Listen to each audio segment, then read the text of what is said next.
Hey everyone, welcome to part 34 of this Baldur's Gate 3 trophy and achievement walkthrough. This is the finale for this playthrough. We're going to get through the end of the game and I'll show you the different trophies for the various endings and exactly how to get them.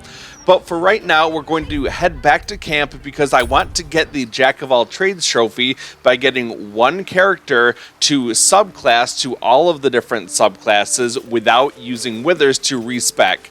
At this point, both Will and Halsin are level 1, but if you've been using the characters, you can always just get another hireling from Withers and use this method with them. So we're going to go over and talk to Halsin to get things started. When I first met you, saving yourself from Ceremorphosis was your greatest wish. And yet now, you've stepped closer to embracing it. I trust your leadership and respect your decisions, but I truly hope this is not something we come to regret. These are his normal dialogue prompts, so talk to him if you want to. I'm just going to say, I need you by my side to add him to my team. An unwieldy number. You must cut someone loose before I can join you. Choose anyone you want for him to replace. Ready at your side. Halsin is now on our team and he's level 1, and the trick to getting this trophy is that you need to be on a higher difficulty. What I'm going to do first is to save the game, just make a clean save here that I can always come back to, and then I'm going to go to the difficulty setting and change it over to balanced. That will allow me to do the subclasses as we go along. So let's select Halsin and then choose to level up, and we're going to get started. He does start off as a level 1 druid. It does say level 2 the first time that you level him up. But what we're going to do is to hit the square button to go into the add class feature. We just have to choose any of the other classes. In this case, I can just choose barbarian, and then he'll level up to a level 1 barbarian. It does say that he's now level 2, so what we want to do is to hit square again, choose the next thing. You don't have to worry about any of the proficiencies or anything like that, any spells. None of that really matters at this point. So we just want to go through as quick as we can, always hitting square to get to the add class, and then going through all of the different subclasses one by one. So I chose cleric last time. Let's go ahead and choose the next one. It's going to be a fighter. We're going to get through this one pretty quickly and then move on to the next one. So next up, we're going to choose the monk.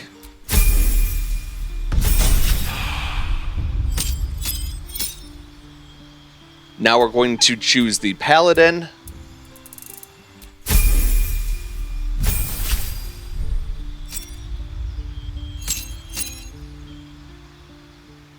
Next up is the ranger.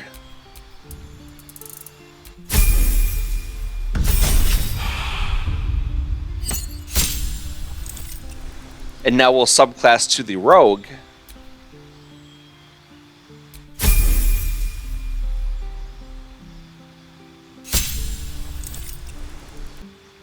And we'll do sorcerer next.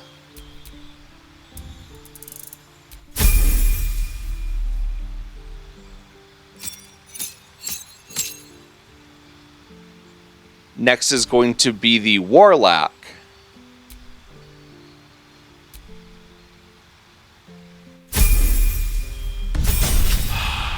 And finally, when Halsin reaches level 12, we will subclass to the last job, which is going to be the wizard.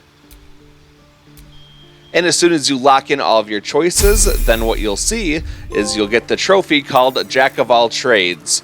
So congratulations, you've now gotten that trophy, and you can continue playing like this if you really want to, or you can choose to respec, doesn't really matter.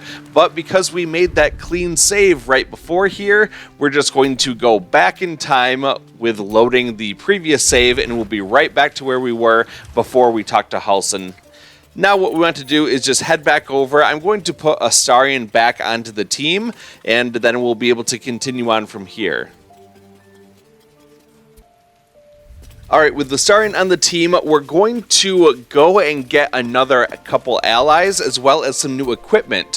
What I want to do is to fast travel to the lower city's central wall. This is going to put us right at the waypoint near the Devil's Fee. We're going to turn toward the north and run along the path up to the Devil's Fee, which is right at the top of this area. And then we're going to go a little bit further toward the right. So turn and head east. What you want to do is just keep going until you see the big stairs in front of you a little bit on the left.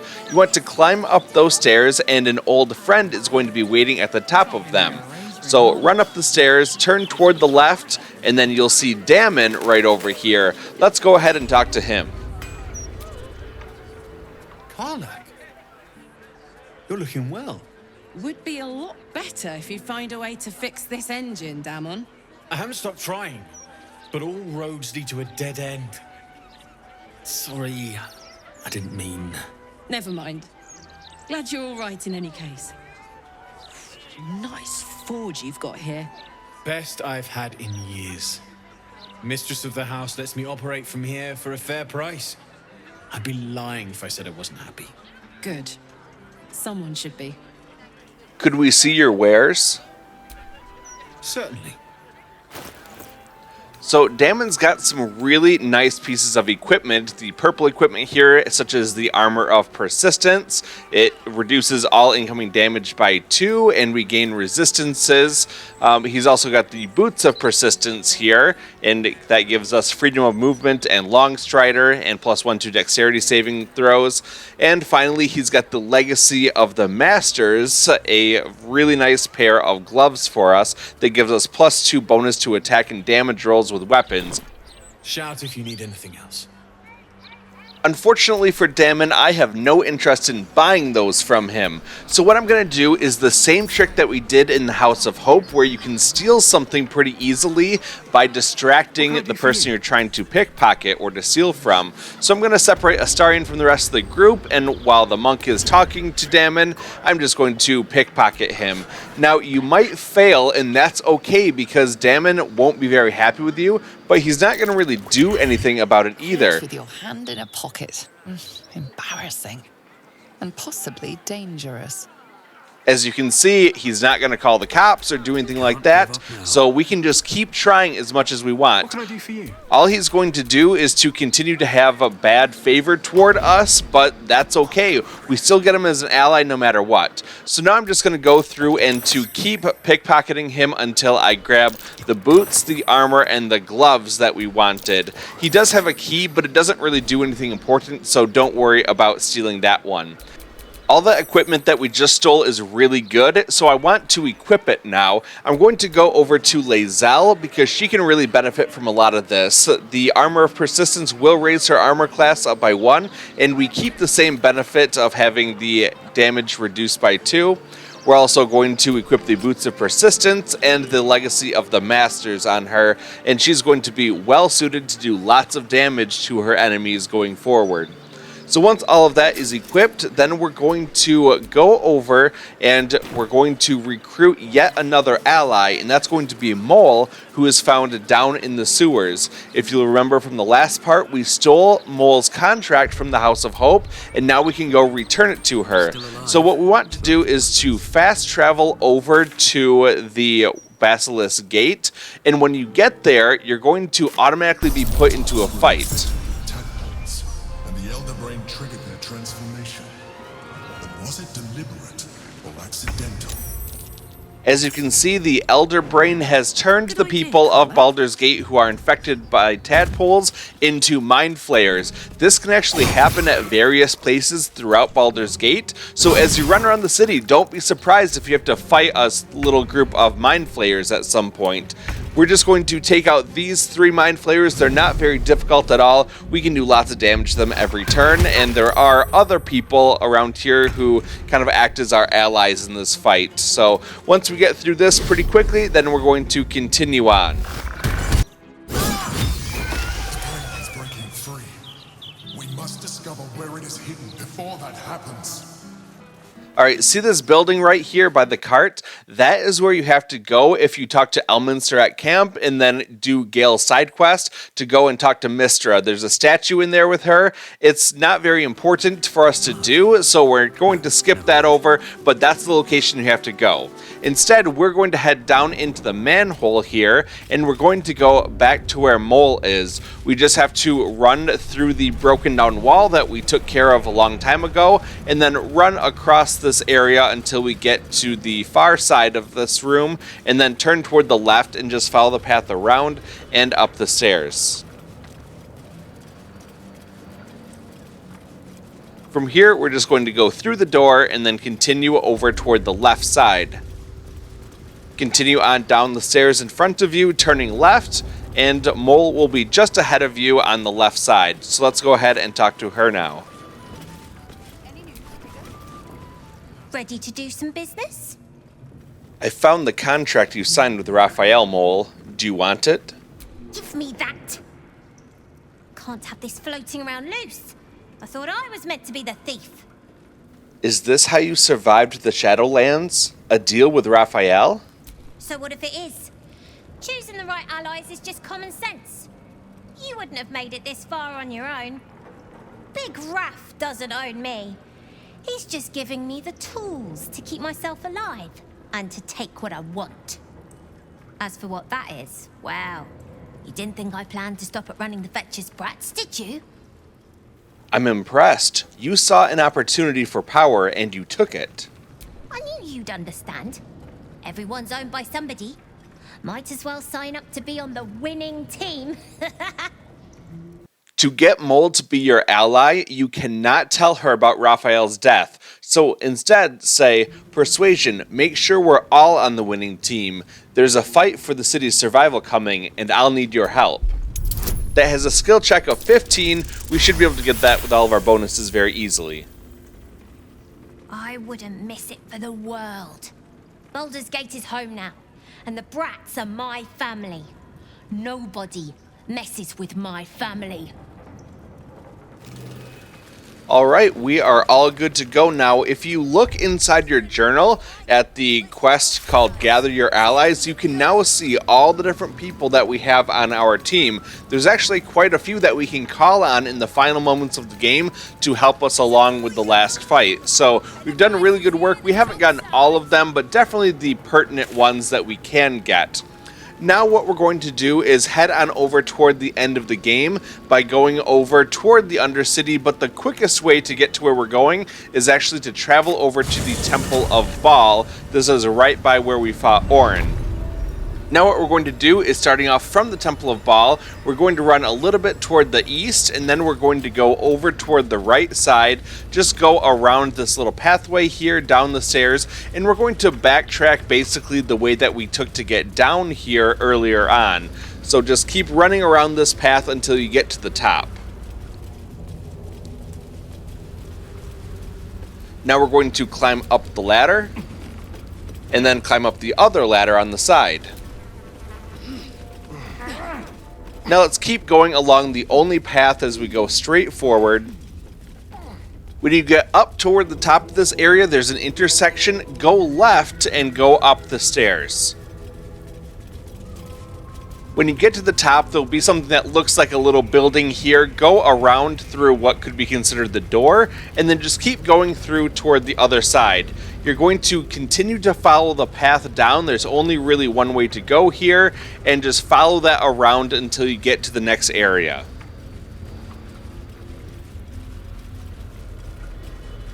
Keep running along the path to the right until the Emperor chimes in to tell you about the cranium rats. Cranium rats. They swarm when an Elden Ring is near. We must be close to its hiding place. Okay, now we're just going to continue along the path toward the right side. You're going to get another waypoint, but we'll really never use this thing unless you want to go back, do some other stuff, and then come back here later, because when you run down this dock, you can interact with the skiff, and you get a warning saying that basically this is the point of no return. Once you enter this place, there's no turning back.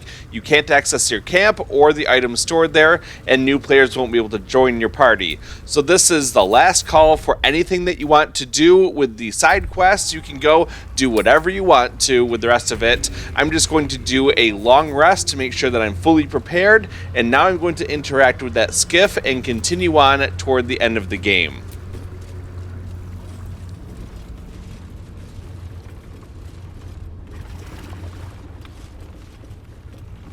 Pristine darkness in every direction.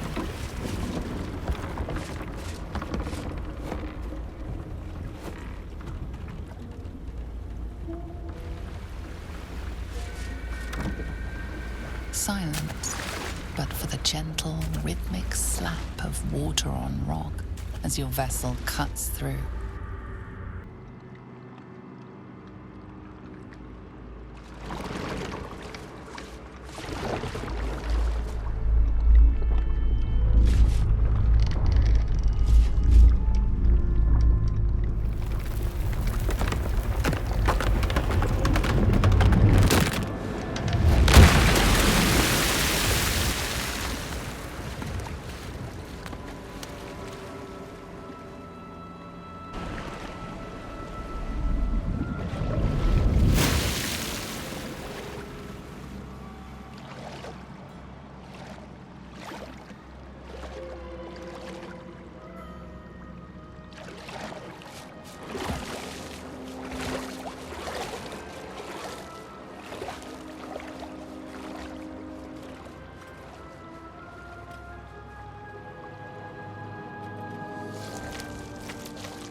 An overwhelming force pushes into your mind.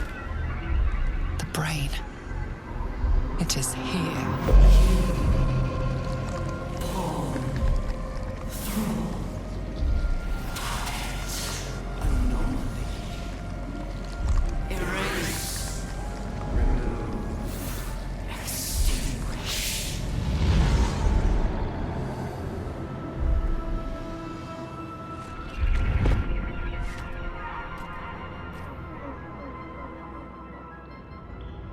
Can you smell it? The brine. It's infused with magic. The brain is here. We're now in the Morphic pool on our way to the Elder Brain. Let's start by climbing up the cragged rock right to the left of where we start, and there's going to be a wooden chest on the right side that has some interesting and good items for us. So grab all that stuff, and now we're going to start heading across this rickety old bridge. Waiting. Preparing. Calculating. Evolving. Keep running forward. There's going to be a lot of those intellect devourers running around. Just to follow those, and they will kind of tell you which way to go. Stronger than ever. The brain's might is Dominated.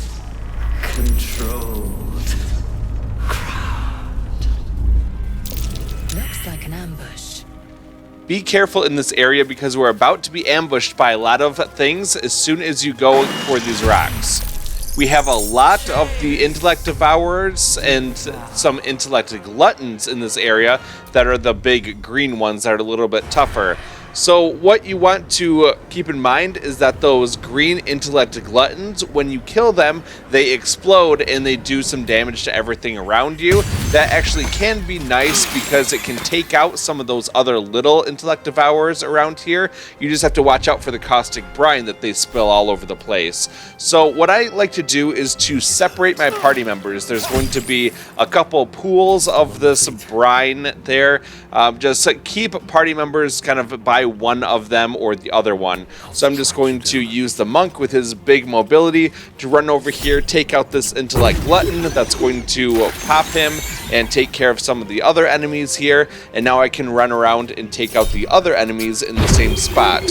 Once you clear out the enemies, there's going to be a new wave of them that pops out. So you do have to deal with a couple waves of the enemies, but it's not too bad. These guys don't do a lot of damage to you at all. And that's pretty much all there is to say about this fight. Just be prepared for the waves of enemies after you clear out one of the little green pools worth of enemies. Now I'm just going to skip ahead toward the end of the fight. These creatures were not themselves. Corruption is in the air. It infects everything it touches. Let's continue up the path toward the east until you get to this torch. Now turn left and you'll see that the bridge is broken. We're going to jump across it and keep going forward. Thrall. Freed. Break. Control. Continue along the path, jumping over the new hole in the ground, and there's going to be a door on the right side that you can lockpick and go into. Watch your back. The lockpick does have a skill check looking for a 15, so roll that one and then go inside. The only thing that's really important here is on the left side, you can open the rustic chest to grab the hastily written note, the potion of angelic reprieve, and a little bit of holy water. That potion of angelic reprieve acts like a short rest if you want to use it on someone. Well, now we have to just run down this path until we get to a cutscene. The raid is close then. Execute.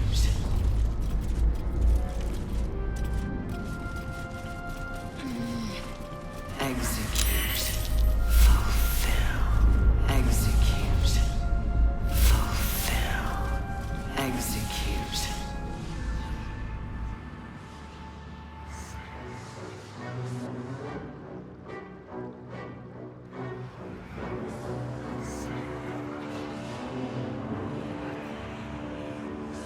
Deathly silence. The air is stale and putrid. It's close. Have the stones ready. Your blood slows. Your senses strung so tight they could snap in an instant.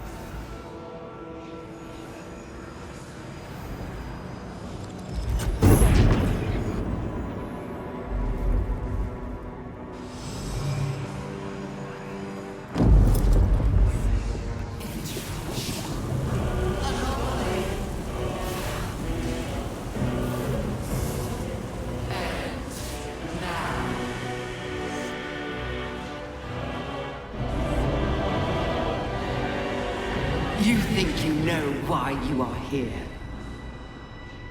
You think that by killing the Chosen and taking the Netherstones, you can destroy me?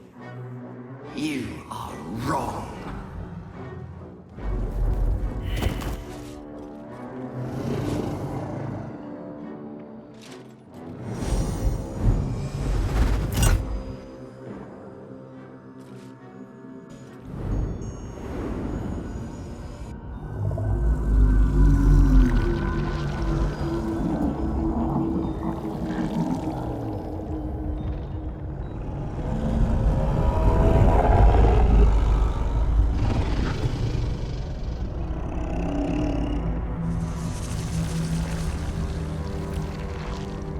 It's messing with your mind.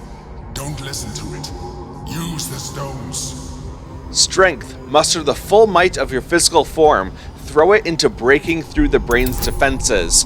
We get a skill check of 20 here. You can use your advantages if you want to, such as the Elixir of the Colossus, but none of this really matters. We're going to have a progression of skill checks. We want to win at least one of them, but it doesn't really matter in the long run. You just have to get through the sequence because eventually you're going to lose, and you'll see why in just a moment.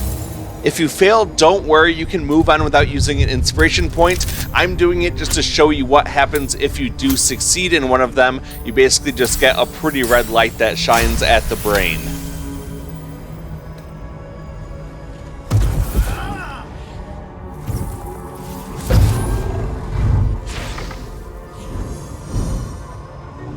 By eliminating Ketheric, Orin, and Gortash, you have simply unbound me.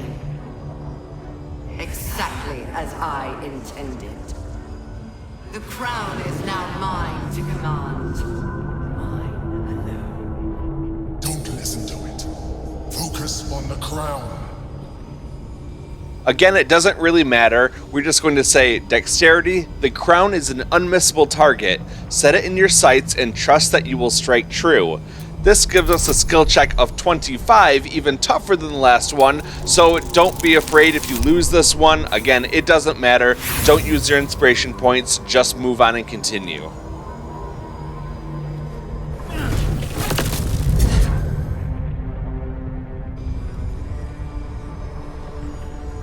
The crown is not my weakness. It is what made me what I am. I needed the crown to build an army. I needed the Chosen to bring it to me. They would not have surrendered it freely, so I gave them what they wanted. Power. Just enough that they would play their part in my design. Their part has ended. The next orders will be mine. I won't allow it. Again, dominate it. Strength. You are strong. You are mighty. You will dominate the brain. This time we get a skill check looking for a 30, so I'm going to roll this one expecting to lose, but I actually rolled a critical success, so I did get a win here.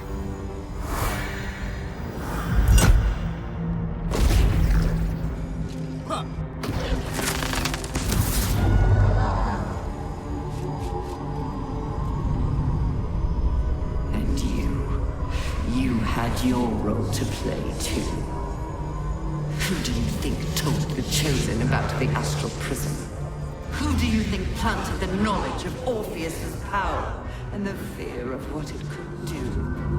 When the Chosen sent my thralls to retrieve the prism, who do you think let the Emperor slip its leash, knowing it would be the one to bring you to me? We were part of its plan. I only needed one Netherstone loosened from the Chosen's grasp to guarantee my freedom. You brought all three back to me. In doing so, you have liberated me. This was your role, and it is complete. Now you will witness the grand design. Shit! No! It's all been leading to this! We stop the brain! Now!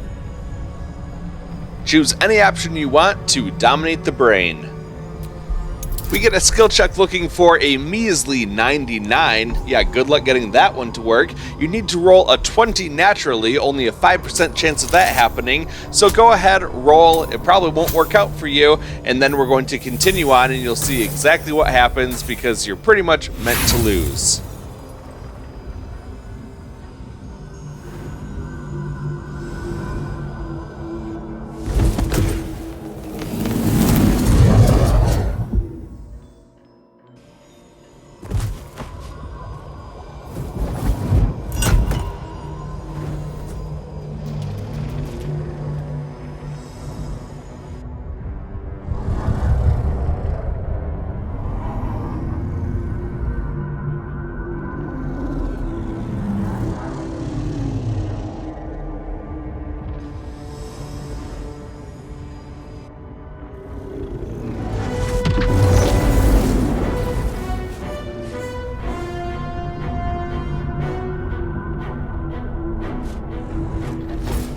This is not over.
you out just in time. The situation is worse than I thought. This is an Elder Brain, no longer. The magic of the crown has caused it to evolve.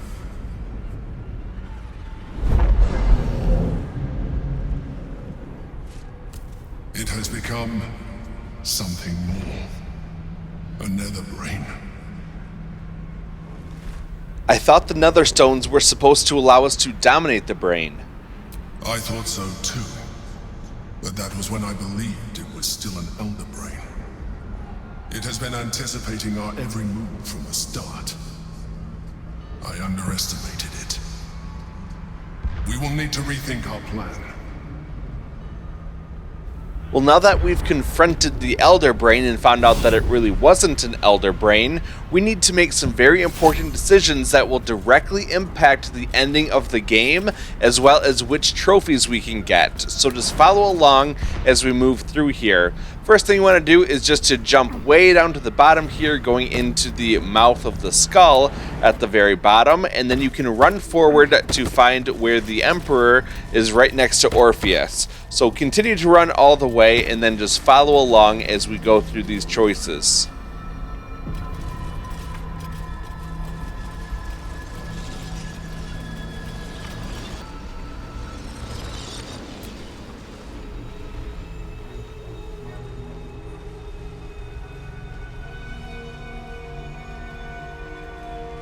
I have assessed our encounter with the Netherbrain from every angle. I know why we failed. The problem was not the stones. The problem was you.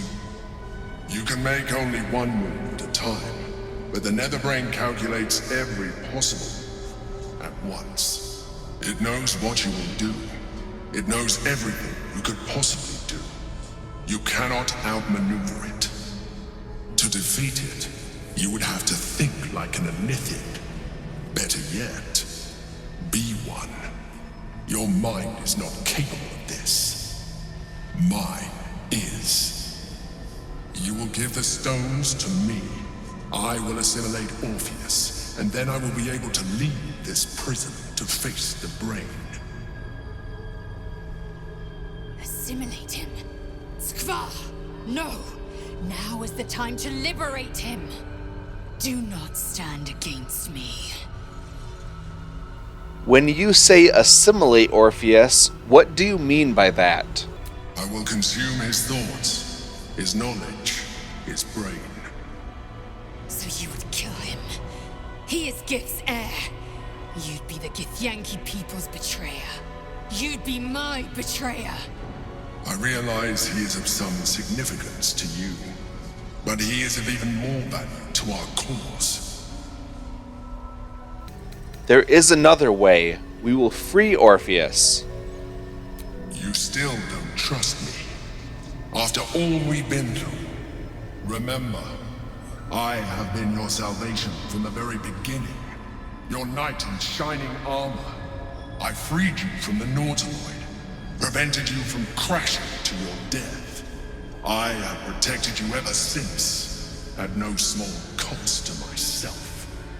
I came to you as a leader, but I did not shy away from showing you vulnerability. I needed you as much as you needed me. I was not above recognizing this. When you discovered my true identity, I did not flinch from the truth. I never lied to you, not once. I am just like you.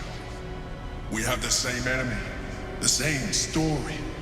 I encouraged you to fulfill your potential, all while protecting you from harm. And when you saw what I truly am, you did not reject me. You enjoyed me. Now I ask you for the last time to trust me. Release the Netherstones to me. Enough. I have the hammer. I will free Orpheus. I told you we have to trust one another. I told you the Githyanki would only want to kill you for what you are. Still, you choose to break our alliance. Even united, the Netherbrain was going to be an impossible enemy. But apart, we have no chance of survival. Very well. Since you will not work with me, you work against me. You leave me no option but to join the Netherbrain.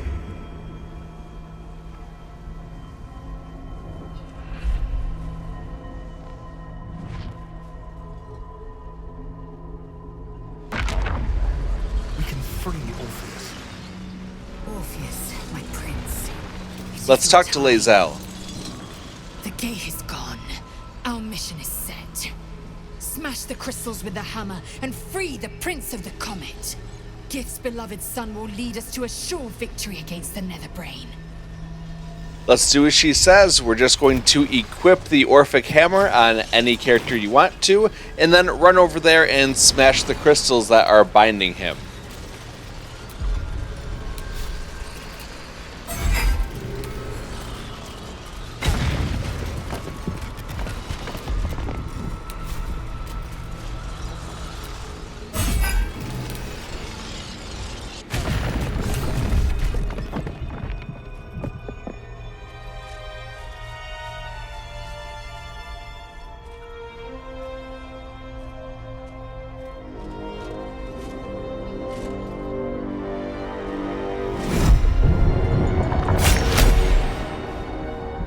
As the Githyanki prince takes his blade, a silent cry pierces your head.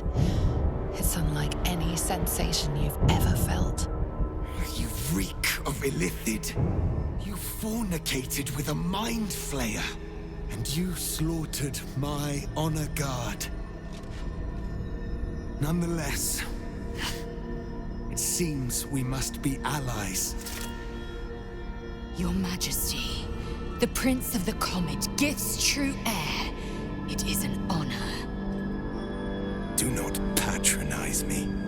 You rejected the Illithid when it no longer suited your needs. No doubt you freed me because it suits you now.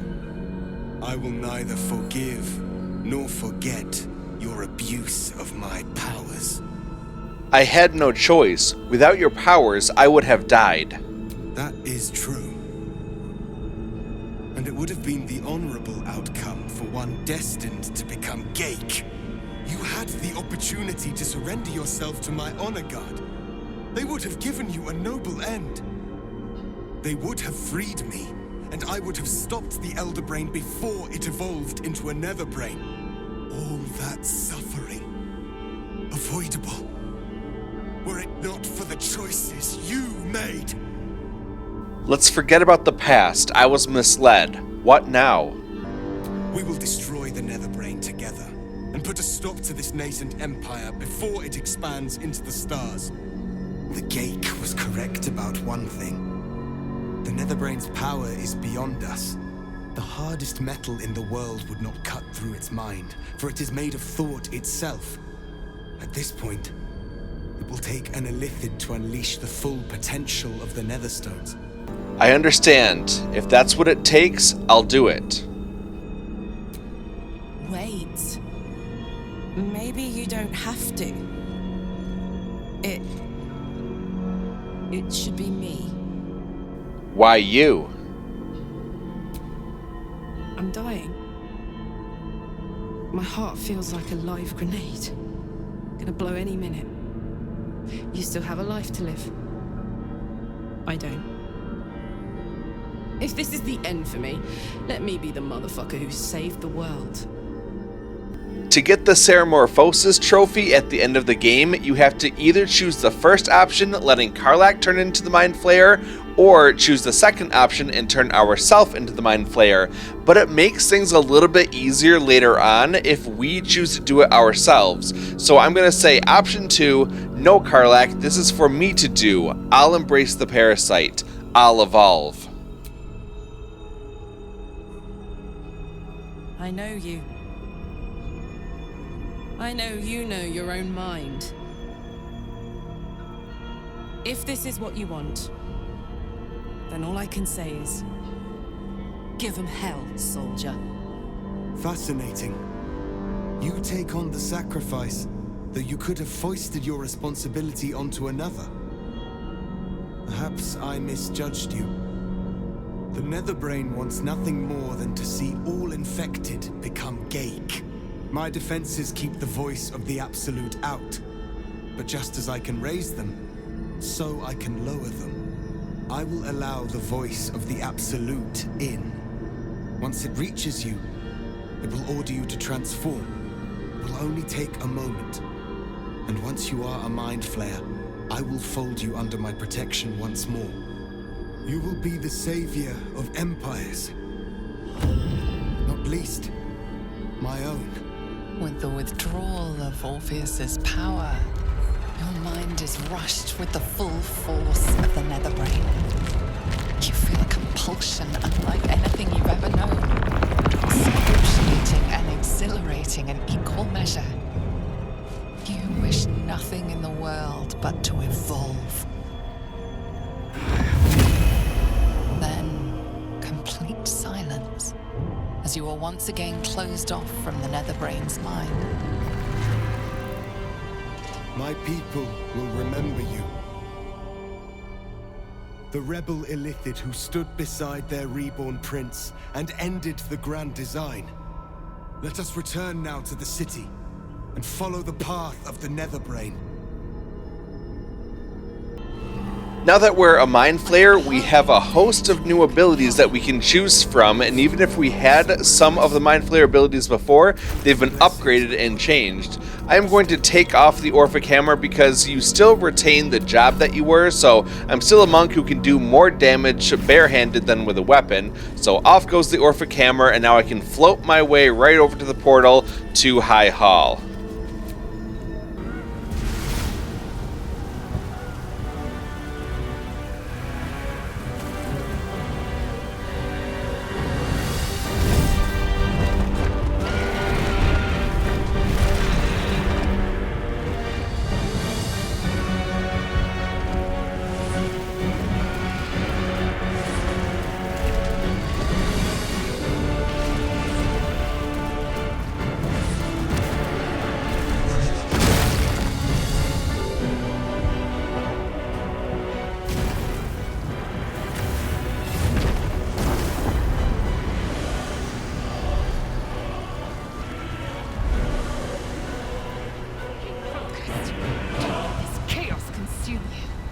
Chaos is right. We are dropped into an absolute war zone. We're going to now move our way over toward the east until we get stopped for a little cutscene by Kithrak Voss. The Prince of the Comet has come! Shabbat Orpheus! Shabbat Orpheus! Shabbat Orpheus! Voss, my most loyal friend. How good to set eyes on you. You honor me. Your radiance. A Ghaik keeps you company. Unusual. An Illithid in guise. An old ally in truth. He took this form so I might end the grand design. Skva! Can it be? Thanks to you, the skies above Tunarath shall tremble with psalms. Orpheus will take the truth to the people. We will slay the Lich Queen. Our chains will be cleaved. Mighty Voss, your words lift me. Vlaakith will splinter like glass and vanish like smoke. Shabbat, Orpheus! Githyanki freedom means nothing if the grand design comes to pass. We need your help, Voss. My sword is yours. We will exterminate the brain and end its plague. This champion holds the key to its defeat. Stand by for orders, Voss. Answer to him as you would answer to me. As you wish, Prince Orpheus. Forward! The Netherbrain falls this day. Let it be the first victim in the war for the skies! Voss is a new ally, and he has an incredibly powerful ability that we'll use later. Now let's continue along the path, and we're going to go over toward the right, and when we go into this door, then we'll have a long cutscene. We have lost much already, and we will lose more before the day is out. But even when the last soul falls, Baldur's Gate will stand. For Baldur's Gate is more than just a city. It is more than a place of opportunity for those of mercantile spirit. More than a place of refuge for those who are lost. More than a home for friends, loved ones, and adventuring souls. Baldur's Gate is a place where anyone can find what they need, if they're just willing to fight for it. Today, Baldur's Gate needs us. Today, we fight for...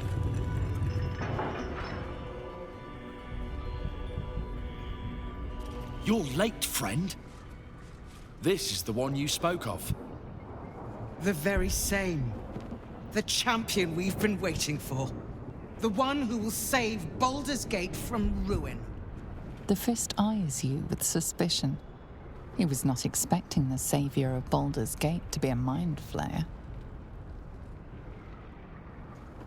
Appearances may change, but they do not mask the one within. This one I know. Observe with whom it travelleth. Friends. This mind flayer will fight with thee. It will save thy city and thy lives. The Fist's suspicion softens to curiosity, his hostility melting at the recognition that there's more behind those eyes than malice. My steel is yours, Mind Flayer, and I'm not alone. Never thought I'd be fighting alongside a Mind Flayer, but I'll fight with you, with magic. I'm better at crafting steel than wielding it. Your friend here is armored and potion-fueled and ready for battle. I have marshaled the best the Flaming Fist has to offer. We will fight to the last. You may have changed, but my debt to you still stands. The Iron Hand Gnome's firepower is yours to command. Just show us where it's needed. The Moon Maiden's silver light is a shield in dark times. Today, it is mine to wield. And I hold her sword. Whatever strength I have to lend, I will lend it. I will make my city proud again. Did you think I was gonna let you have all the fun? Mole looks out for her friends. Mind Flayers included. And she'll have your back. Trust me. You can count on me, little squid. I thirst for the hunt. I made some improvements to Ramesses' arcane artillery. Give the word and the sky falls on any who stand in your way. Not sure what I have to offer a mind flare, if I'm honest. But I hope my words of encouragement and reassurance will strengthen your, resolve. The journey has been brutal, but I stand here a Hell Rider once more. And I would die a proud man if I died this day. My dark forces are at your command today. We have a common goal. All the strength of the lands we healed flows through me, and from me to you. No matter what form you take. Nature's servant awaits. Glad to have you with us, and not a moment too soon. The air is thick with anticipation. All eyes are on you. What will a mind flayer say that could encourage them on the threshold of battle? Why speak at all? Infiltrate their minds and stir whatever motivations you find within.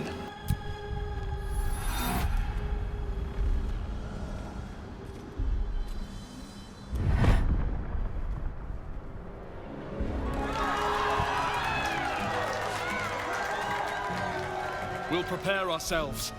We'll be ready when you call upon us. Balduran's grace be with you. We now find ourselves in the Watch Citadel, surrounded by all the friends and allies that we've gathered along this incredible journey. And you can see that we are full of buffs from all of them, and we are able to call in their help in the coming fight. So starting off, we're going to leave the room and then go over toward the left side. There's a very tricky fight coming up, but I can bypass the whole thing, and that will save you a ton of time and effort, and I'll show you exactly how to do that. Start by going up the stairs until you get into a cutscene. Fall back! Fall back!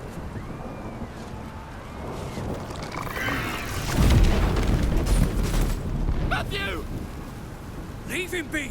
We have to keep running! What's happening here? Can't you see? It's over. There's a glimmer of something beyond his words, but in a moment it's gone, consumed with fear. Ideally, you want to fail this insight check so that the guards will run away. Otherwise, you want to allow them to leave because you don't want them to go in and fight the guys up ahead. I'm sorry. We can't. I'm sorry. Up ahead on the left is one of those restoration pods. We're not going to use it just yet, but kind of get in this position. Up ahead in front of us, between those gates, there are tons of enemies that we do not want to fight. So what I would recommend is to separate all of your party members so that they're all individuals, and then we're going to control Orpheus. Orpheus has an ability called Greater Invisibility. When you cast it on someone, it will turn them invisible for 10 turns so no one can see us provided we don't attack anyone. Well, what we're going to do now is to move on up with whatever character you made invisible, and we're just going to kind of let Orpheus follow us right around here, and then we're going to put it into turn-based mode and move forward. Now, we do have 9 or 10 turns, depending on how long it actually passed. We're going to go past all of the enemies along this whole path without alerting any of them, and we're not going to fight any of them either. So you can use dash every turn just to make sure that you can run a little bit further on, and then we're going to get all the way to the very east end of this place. When your turn ends, you do have to manually pass all the turns for everyone else, and then there'll be a short environmental turn where the enemies really don't do anything, but then it's going to be our turn again. We're going to switch control back over to whoever was invisible. In this case, it's going to be our Lithid, and we're going to continue to dash and move forward all the way up until we get to the far side. As you can see at the top, there's going to be a spectator. Definitely don't want to get seen by that guy, but in just a couple turns, we're able to get all the way up to the top and then open up the doors.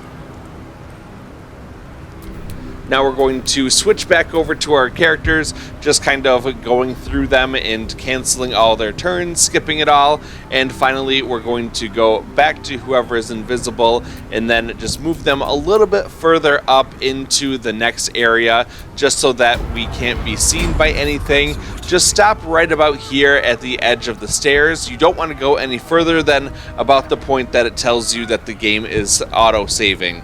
So once you make it to this point here, we're going to switch back on over to Orpheus, and we're going to now cast Greater Invisibility on another one of our party members. So this time, I think I'm just going to throw it onto Karlach, and we're going to let her run forward.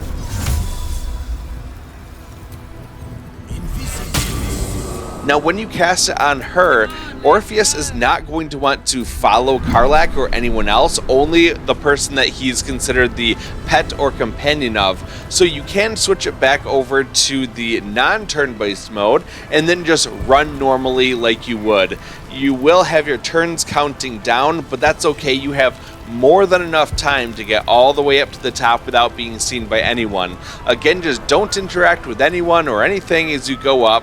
Just run up until you get up to where your previous character has stopped, right about here before the second set of stairs. And now we're going to repeat that process for our other party members. So switching back over to Orpheus, we'll cast Greater Invisibility on Lae'zel this time, and now we're going to run her all the way up to meet with our other characters. I'm just going to speed this up a little bit because it's just the same thing over and over again, but we're going to get her up, and then we're going to, of course, go back to Orpheus, making sure that now Astarion is going to be invisible. He'll run all the way up to, and finally we'll get to the point where we can cast invisibility on ourselves as Orpheus. So we're going to do that, and then we will use the restoration pod to refill all of the ki that we've been using, turning ourselves invisible. And now we're going to run all the way up to the end as well to join all of our party members. And as you can see, using this method is pretty quick. It only takes a couple minutes, but we are not at risk of losing any health or any spell slots, anything that you would normally have. we're going to get right up to the end of this area without being seen and without wasting any time. I just like to close these doors here just to make sure that no one else can see me. It doesn't really matter though. Once we're all safe and sound up here, I'm going to just save the game because we have another area that requires a little bit of finesse to get through. So I'm going to once again cast Greater Invisibility. This time I will go back to the monk or your Illithid, whoever it is, going to cast Invisibility on them, and then we're going to move forward once again. As you move forward, a Nautiloid will come down, and there will be some enemies around here, and they will also start to shoot cannons down. You'll see where the targets are on the ground. You don't have to worry too much about this. We can just keep right on moving. In fact, you can turn off turn-based mode. That gets enabled automatically. Just go all the way up to the top here, and then you want to stay out of those glowing orange circles. Those are the ones that will explode pretty soon. You just want to jump up onto the right side. There's a little ledge over here, and we're going to go up toward the top of this area, and then just jump up again. Because we're invisible, nothing can see us. We don't have to worry about any of the enemies in this area. Get up to the top and then turn toward the left. There's going to be a door that you want to open up, and when you do, you'll get a cutscene.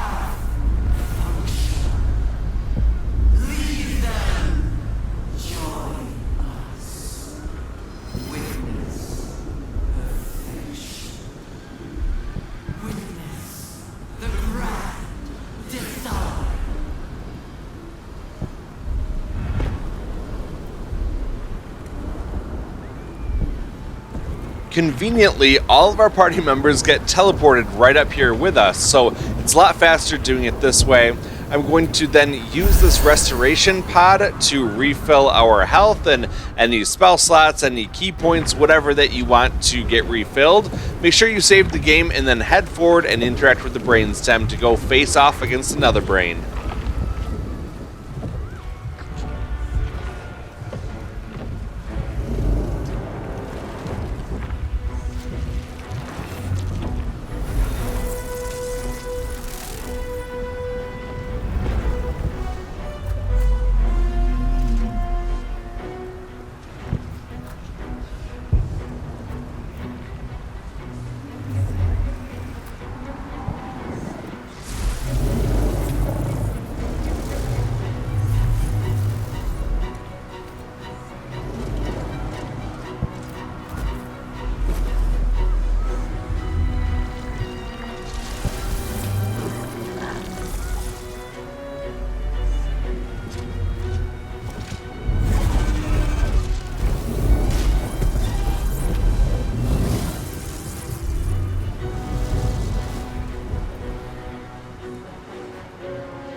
The site of power, the site of domination. We need to use the netherstones on the crown. That is our fated path.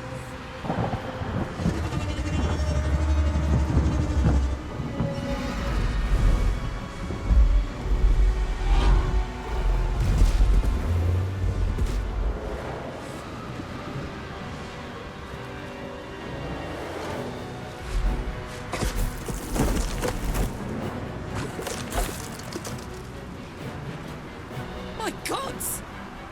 I didn't think they were real. Not really. I know you. I know everything about you. Your thoughts, your feelings, your weaknesses. And so do they.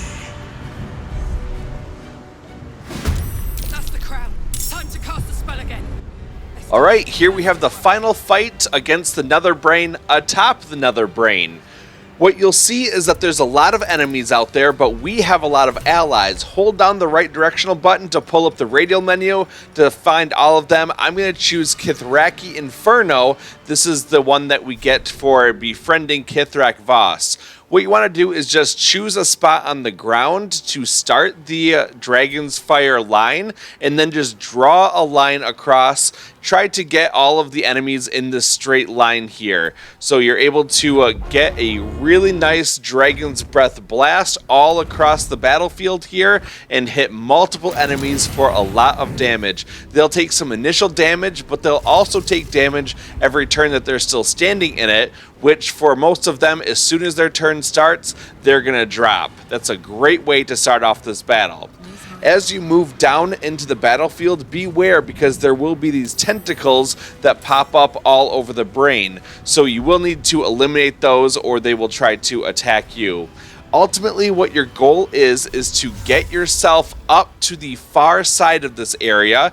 There's going to be the Nether Brain all the way on the far east side, kind of the opposite of where you are now. You've got to get through all of the enemies to get to that side, however. And there's also a giant red dragon in your path too. And the whole game they've been talking about how fierce these red dragons are, so we're going to have to kill one now. But when we do, we get a separate trophy and achievement just for killing it, so it is worthwhile to get rid of that thing as well. One of the best things that you can do is while you're controlling Orpheus, get right up close to whoever your Illithid is, and then you want to use Dimension Door on them. Unfortunately, the Helldusk boots prevent you from being forcibly moved by a foe's spells or actions, but it also means that if we have a person who's on our side, an ally, we also can't be moved by that. So just unequip those and then move Orpheus right on over there, and then use Dimension Door and highlight that person. We're going to now teleport both of us to the other side of the arena, pretty close to where our destination is. So we're going to choose anywhere within the white circle on the ground and then move up to the top part. So now we're over here. There are some tentacles that will pop up, but you can eliminate those pretty easily, and we're just going to move up to the top. If you get hit by an opportunity attack, it's okay. You don't really have to worry about that. Our goal is definitely to keep Orpheus alive through this, so don't be reckless with him, but he should be able to survive for a little while. And now we're going to run up here and try to take out some of the enemies. We do have a very powerful character. Our now Illithid monk can do some really good attacks, such as the Tentacle Whip, or you can choose to do your normal attacks that you have, like the Flurry of Blows if you have that monk. So we'll take these guys out, and it should be pretty easy, especially with all the buffs that we have on our side, with all of our allies who are helping us out. You can still call forth multiple allies just by holding down that right directional button to bring up the menu, and there will be some really good ones like Roland's, which allows you to call down an artillery blast from Rameseth Tower, and you can also get the Gondians to come and help you out to spawn in some help.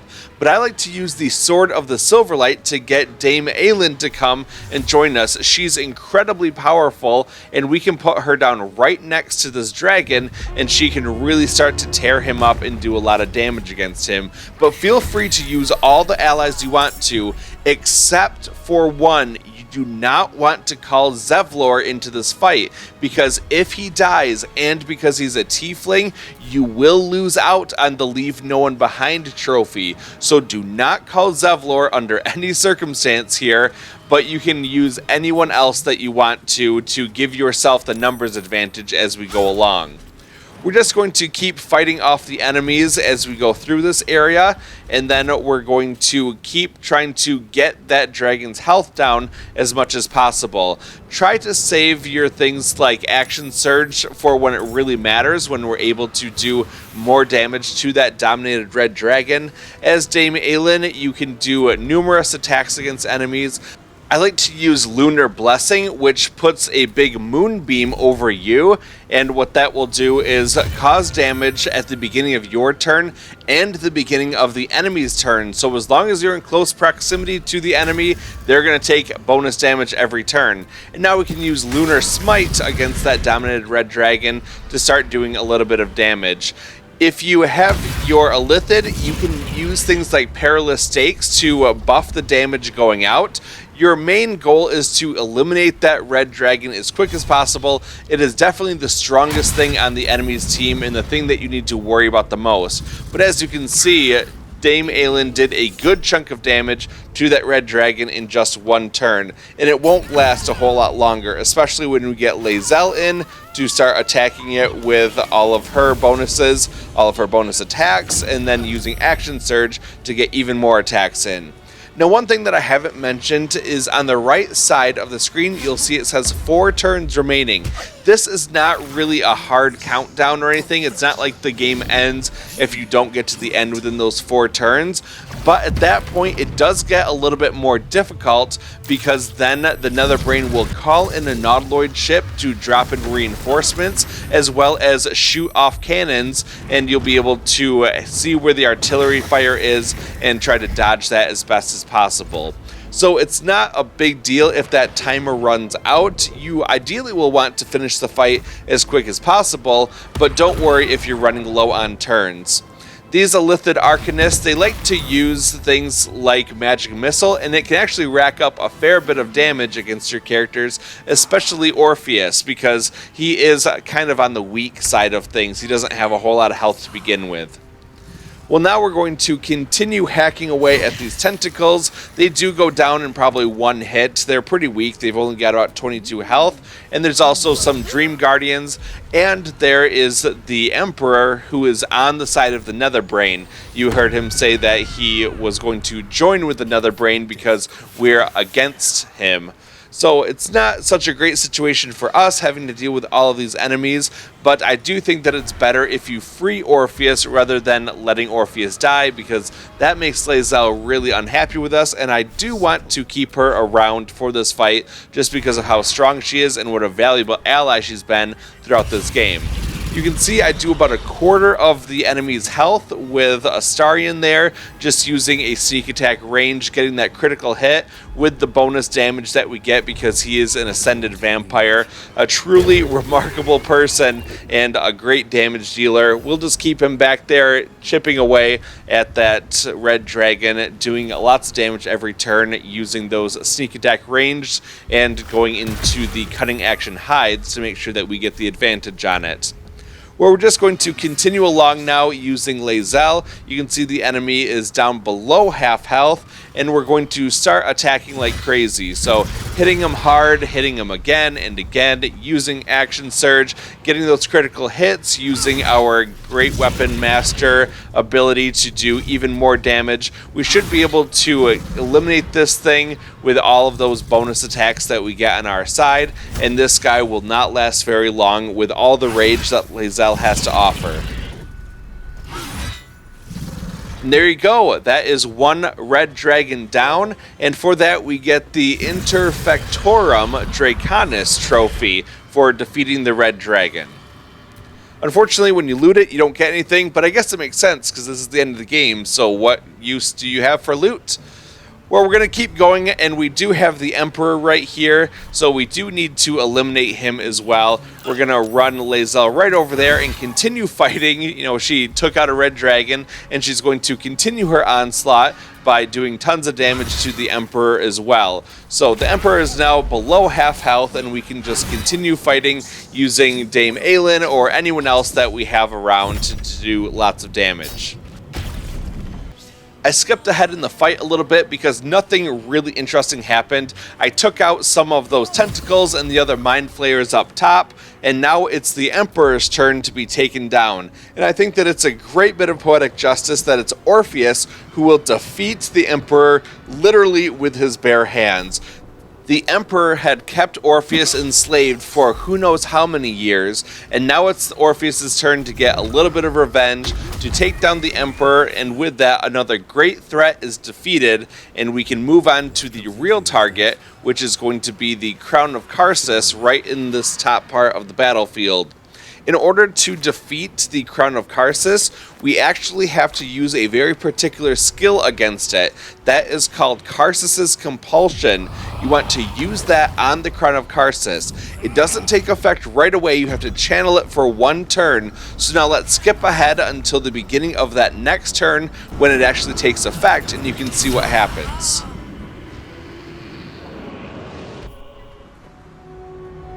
You feel it, a sudden shift.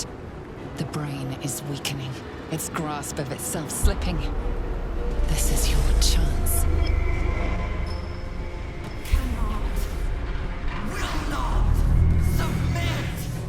Even bound, its will is stronger than anything you've ever felt.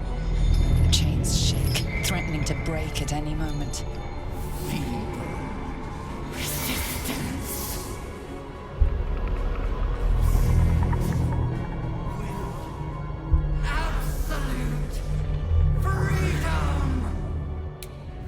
Inside the mind of the Netherbrain, we get 5 turns to defeat the brain.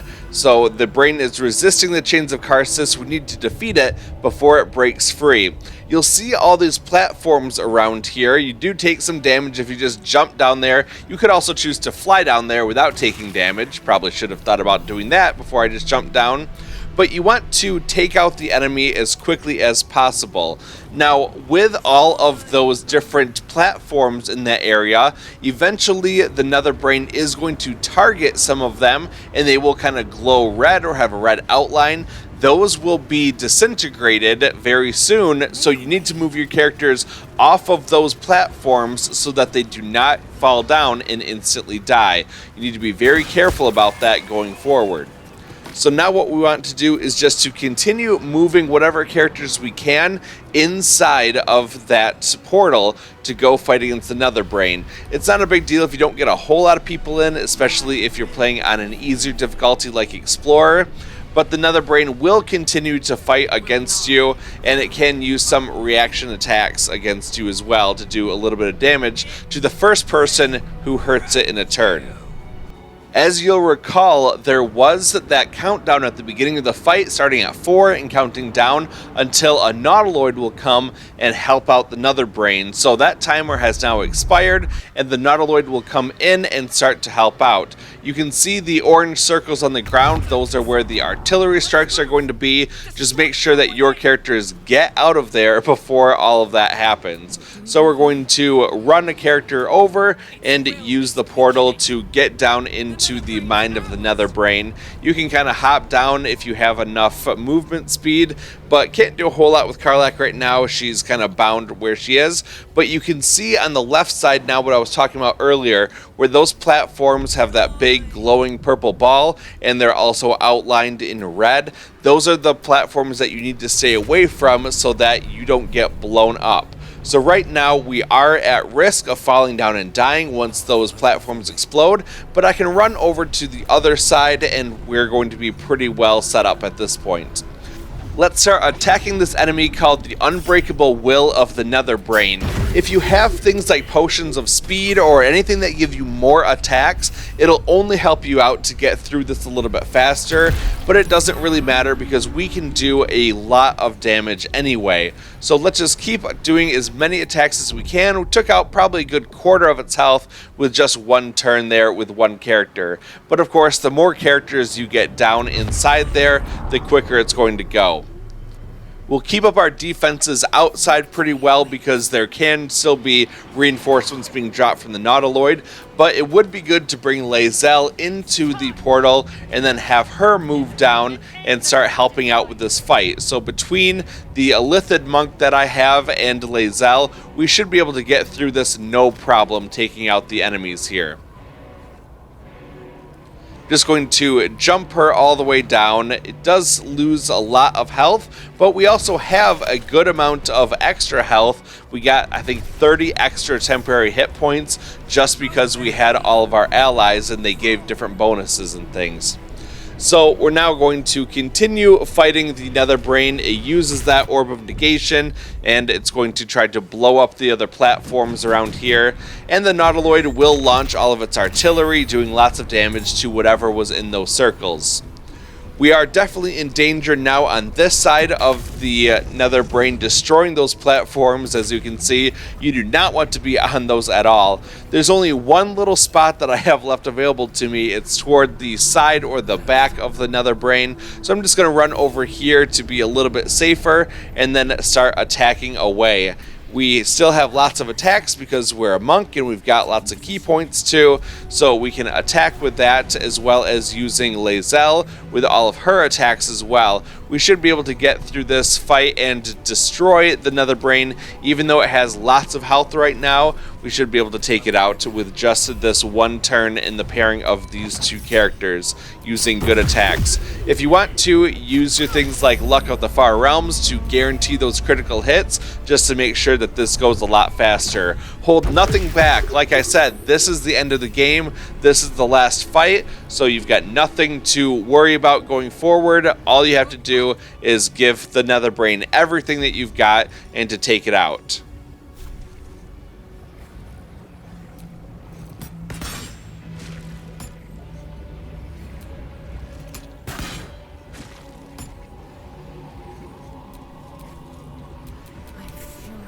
Well, the Netherbrain only has 8 HP left. Should be very easy for Lae'zel to get to. Using a range attack, we'll finish it off.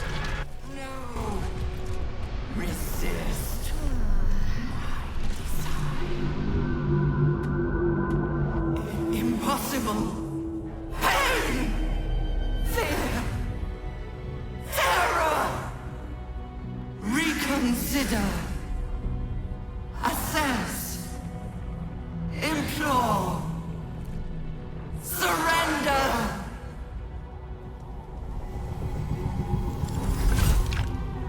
It knows this is the end of the road. Pay it no mind. Spare me. Join me. Wield me. Become absolute. Command it to die. End this.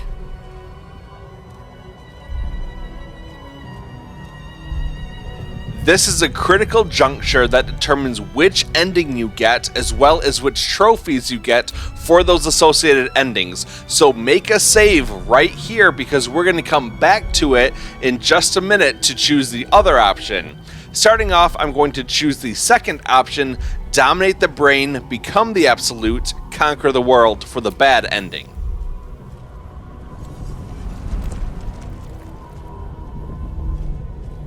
What in all the sweet hells are you doing?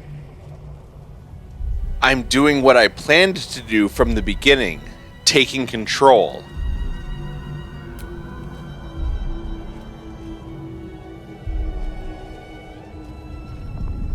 Together. Conquer. Rule. Command!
my name.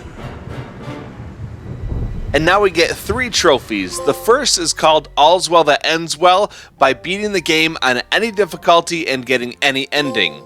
The second is Leave No One Behind, because we saved all the tieflings that we needed to save throughout the game. And finally, Absolute Power Corrupts, by joining forces with the Netherbrain and controlling it in the end.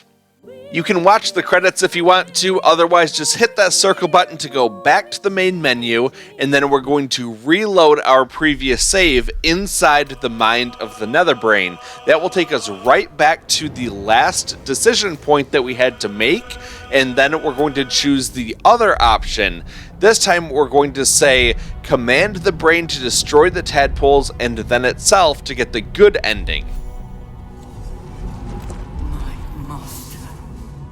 I must obey. I must end.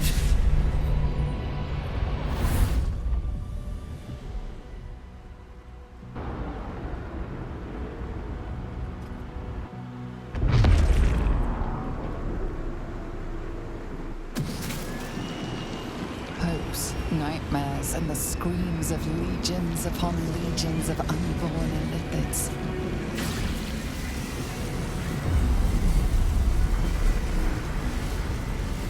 The pain rips through you, obliterating all thought, all feeling.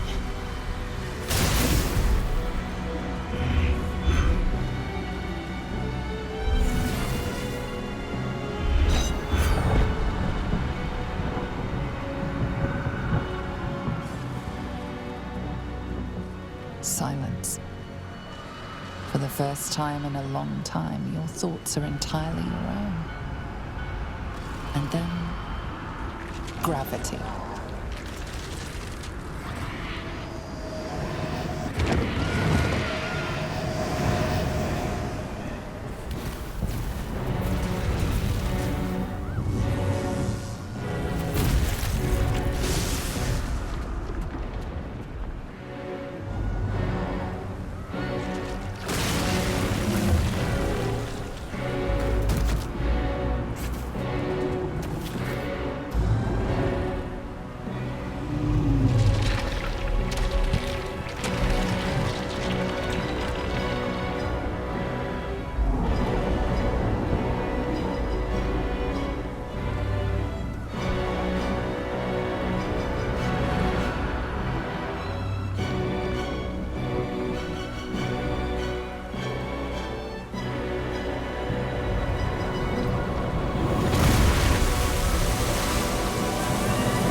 Everything you did everything you sacrificed.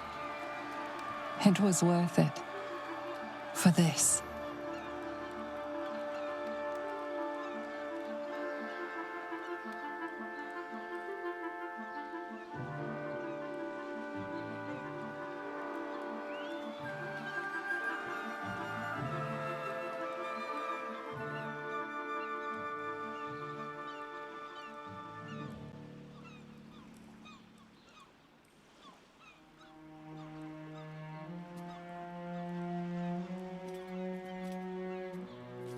We did it! We actually did it! And the city's still standing? My powers, they're draining. Just like Mazora said they would. A small price to pay in the grand scheme of things. Fucking hell. It's over. The parasite. It's withered. Dead along with the netherbrain.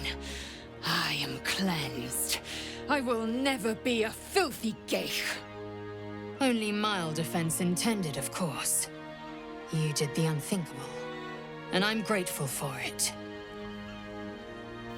I did what was necessary.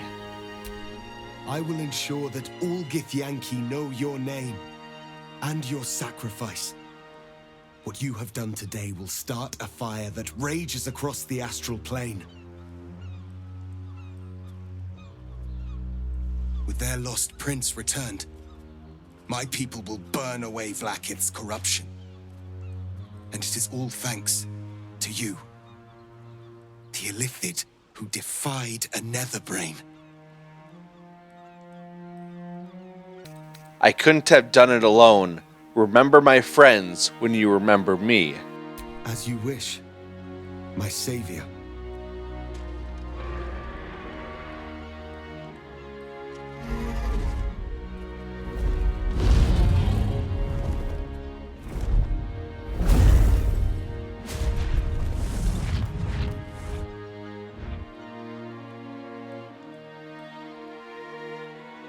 My people are leaving, and I must leave with them.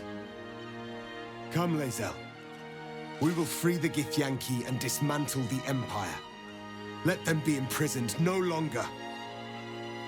Your duty is to your people, Lae'zel. Go with Orpheus and lead them to freedom. It will be done.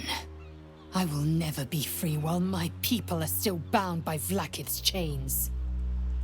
Your will is strong, Rastil. Your name will be etched in our slates. You will be called Mlagir, Liberator. Orpheus, I am ready. Kulas! Kuthas!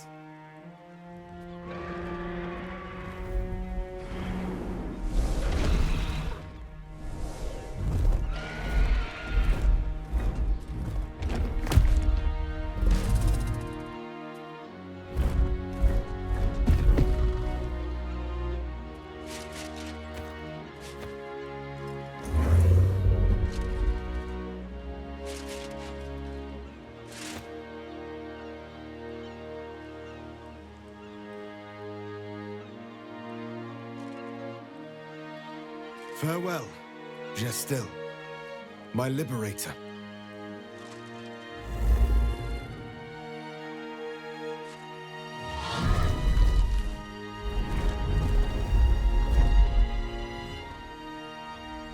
With the Githyanki gone, there's nothing left but the silence of the city, smoldering, waiting to be rebuilt. You are a mind flayer, the very thing you sought to eradicate. Whatever self you possess is quickly ebbing away. Your friends and enemies alike are ripe for manipulation. And if not manipulation, then consumption. Soon you will not be able to trust yourself at all. You will be a monstrosity beyond redemption. Or not. Perhaps you are unique among Illithid kind. Perhaps you will retain enough of who you are to resist your nature. A rogue mind flayer, like the Emperor. The risk is certainly yours to take. Will you? You will survive, but you will be ready to take your life if you feel the slightest loss of control.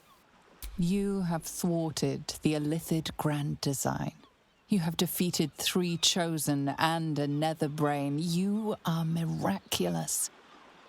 And you have earned the right to live. Your fate will be what you make of it. Now you are your own master. But it seems that Gale's mind is elsewhere. The crown. It's somewhere in the Geontha. If I salvage the stones, I can reforge it. And once I have, I'll take it to Mystra. Perhaps with this offering, she'll finally cure me of the affliction of the orb. Perhaps, or she might just reject you again. Regardless, it's the right thing to do. That's good enough for me. A wise man learns from his mistakes and strives not to repeat them. I shall bring the crown to Mystra. If this adventure has taught me anything, it's that there are things in this world far more valuable than power. Besides, growing quite fond of this merry band of ours, but I'd quite like to see what happens to it. I'm sure a summons from Mystra will appear soon enough, but until then, I propose we celebrate our victory as mortals do best. Eh? With a drink in our hands and reckless abandon in our hearts. I'll see your reckless abandon and raise you unrestrained hedonism. What do you say? Because I think we've earned it.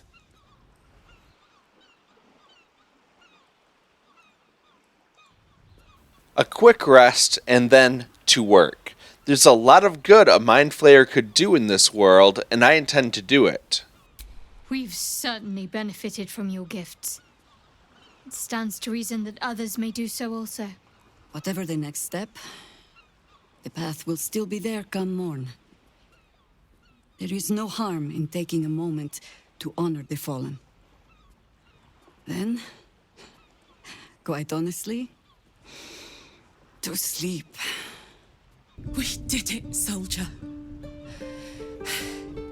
The city's going to be all right. And so are you.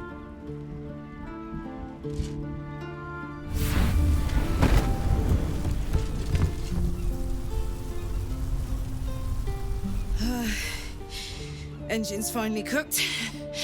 Held on just long enough. So, how'd I do? You were spectacular in every way. So are you. My friend. My companion. I adore you.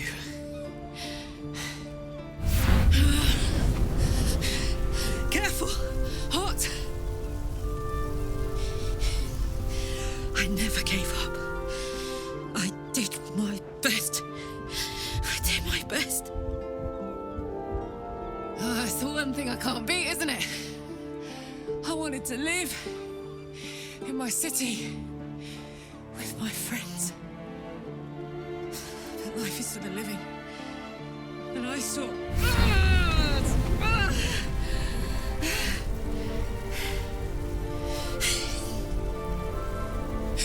Goodbye, son.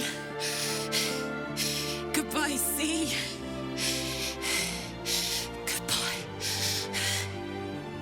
Stay with her, watch her, be here.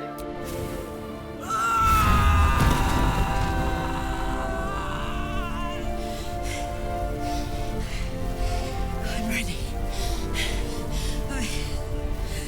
I stand back. I'm going to...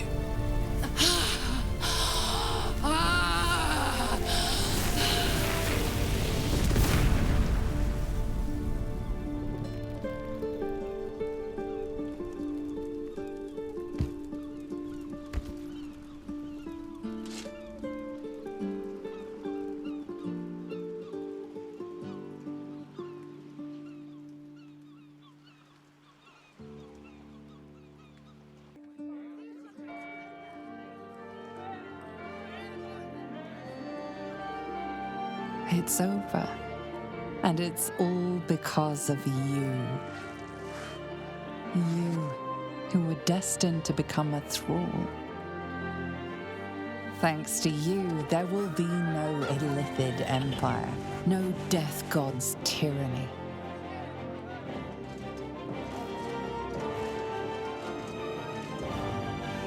You have earned your place amongst the legends of the Sword Coast.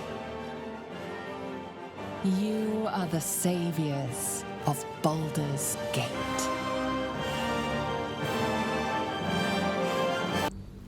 Since the Netherbrain fell, you have continued to evolve. Thought is action, action is thought, speech is difficult. Your mind has voyaged to the limits of existence, communing with entities unique and wondrous. But something always calls it back. Back to Faerun, back to yourself, back to the beginning. The time before you became what you are. When your tadpole first sang in your mind, you are back there once again when a voice comes to you. Withers, who you know so well. It is time, he says, to meet with your allies once again. You dream of them often, and now you will see if your dreams have become their reality.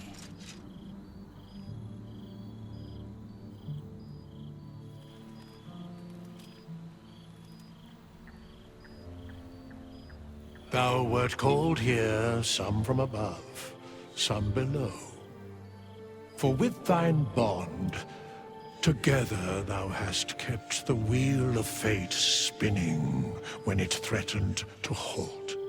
Though thou wert drawn far apart in the months after the collapse of the Absolute, tonight, fate renews thy bond once more. Thou shouldst take care to preserve it. It is a great weapon, wielded in the hand of good. Go. Know one another once more.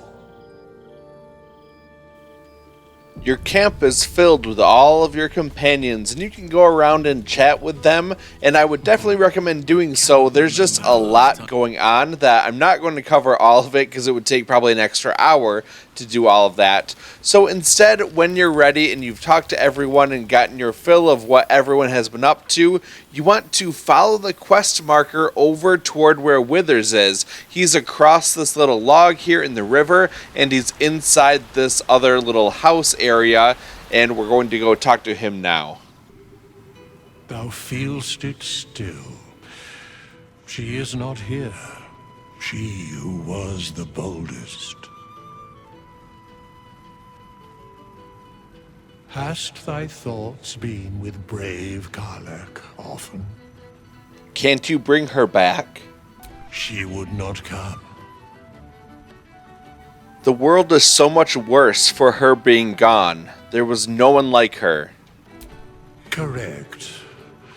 Not in planes material, elemental, nor transitive can her like be found.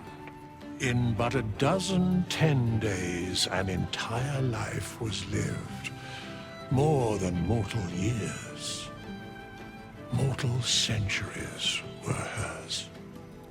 Thy band, thy bond, gave that life to her. I'm so glad she was in my life, too. In the fugue plane, her soul burns so bright, it pains the gods to look upon. Recall that in time, all changeth and all is rejoined. Thou shalt be with her again. I think I've caught up with everyone. What comes next? What indeed? Prick up thy ears and listen.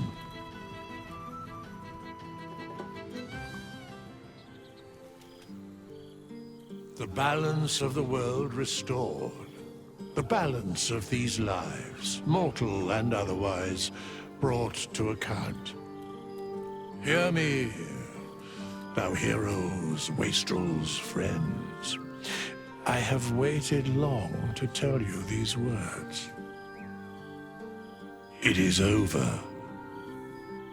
For now. Thou played thy part in weaving the fabric of fate itself, but for every thread you sewed, so did the gods unravel another. Sleep, rest, revel, but be ready, for thou mayst yet be needed. Until we meet again, I wish thee every possible fortune, health, wealth, love, and above all, problems worth solving. To the hope of more adventures to come.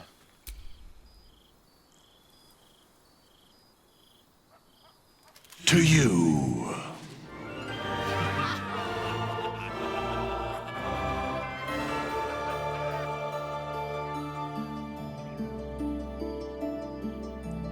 For this ending, we get 2 trophies. The first is called Hero of the Forgotten Realms by destroying the Netherbrain and saving the world.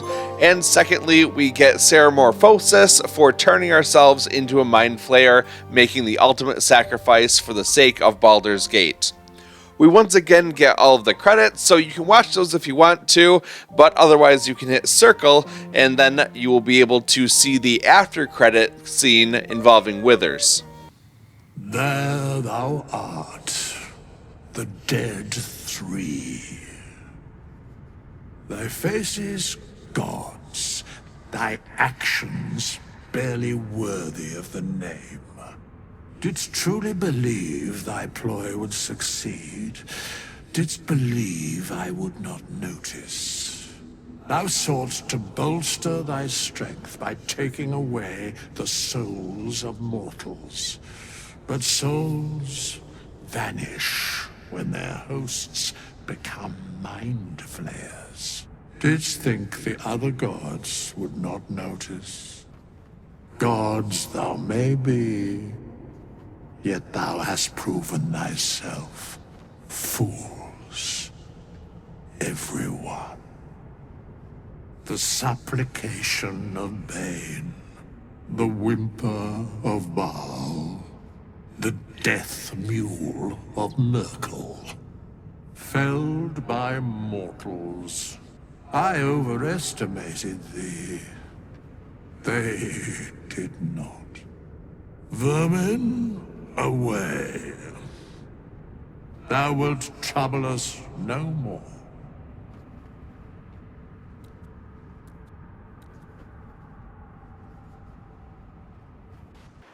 And there you have it, we've completed our playthrough of Baldur's Gate 3, getting most of the trophies along the way.